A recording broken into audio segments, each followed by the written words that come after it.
Three, two, one.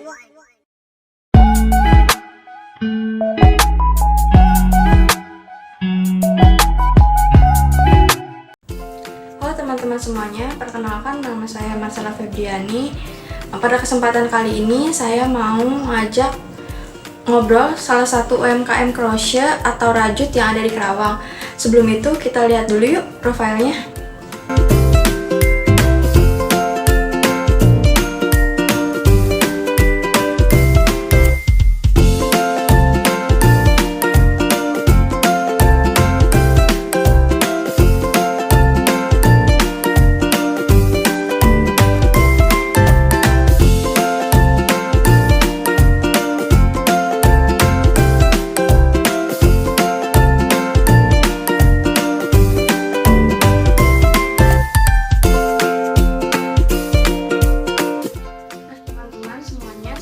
Saya sudah bersama dari owner Xiaomi Craft.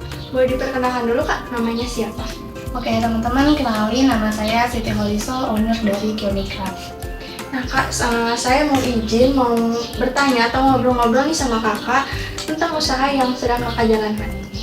Yang pertama itu awal mula punya ide usaha ini tuh apa ya Kak?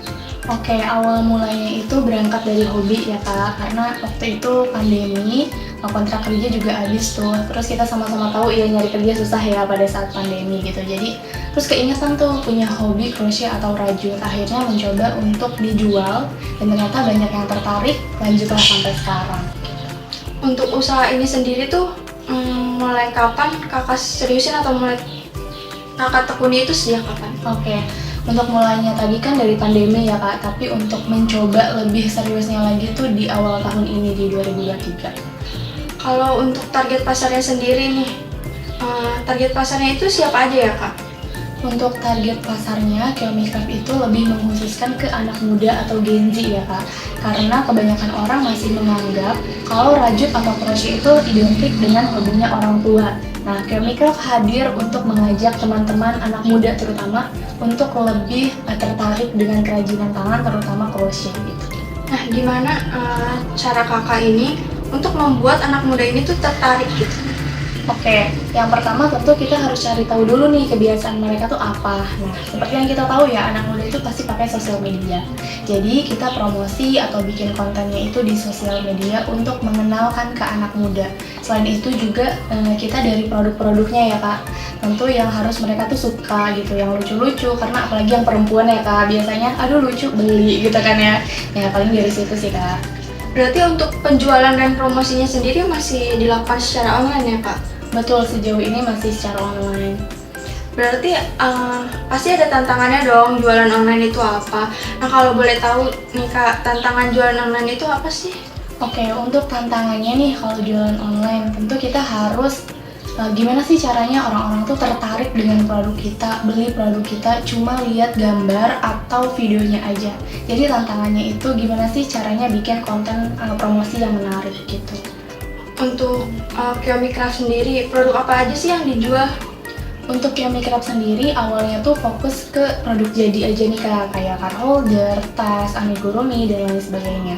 Tapi belakangan ini ternyata banyak teman-teman terutama anak muda yang pengen belajar juga. Jadi Xiaomi Craft menyediakan alat atau bahannya gitu, ada DIY kitnya gitu. Untuk usaha ini sendiri nih, Kakak handle sendiri atau sekarang sudah punya karyawan? Untuk sejauh ini masih sendiri ya Kak, kalau untuk produksi dan lain-lain. Tapi Xiaomi Craft juga ada kelas-kelas Kak, ada online, ada offline. Nah untuk kelas offline itu ada dibantu partner saya gitu untuk tutornya. Untuk kesulitan menghandle bisnis ini sendiri itu apa ya Kak?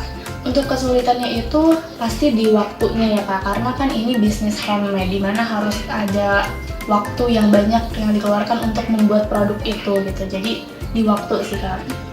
Pasti ada dong perubahan sebelum dan sesudah Kakak membuka usaha ini. Kalau boleh tahu itu perubahannya apa ya Kak? Untuk perubahan sendiri sebenarnya nggak begitu signifikan ya Kak. Tapi setelah menjalankan bisnis ini saya jadi lebih banyak belajar gimana sih cara jualan yang baik tuh gimana, cara bikin cara promosinya tuh seperti apa gitu. Paling di situ sih Kak. Untuk modal usaha awalnya itu sendiri berapa ya Kak? Untuk modal awalnya itu kurang lebih di 200 sampai 500 ribu aja. Kan kakak ini handmade ya, dan handle semuanya tuh sendiri. Kalau boleh tahu dalam sebulan itu kakak bisa membuat atau menjual berapa produk ya kak? Untuk produk jadi itu kan memang membutuhkan waktu yang gak sebentar ya kak, jadi paling di puluhan aja sih kak. Untuk omset atau keuntungan kakak nih selama sebulan, kira-kira berapa ya kak?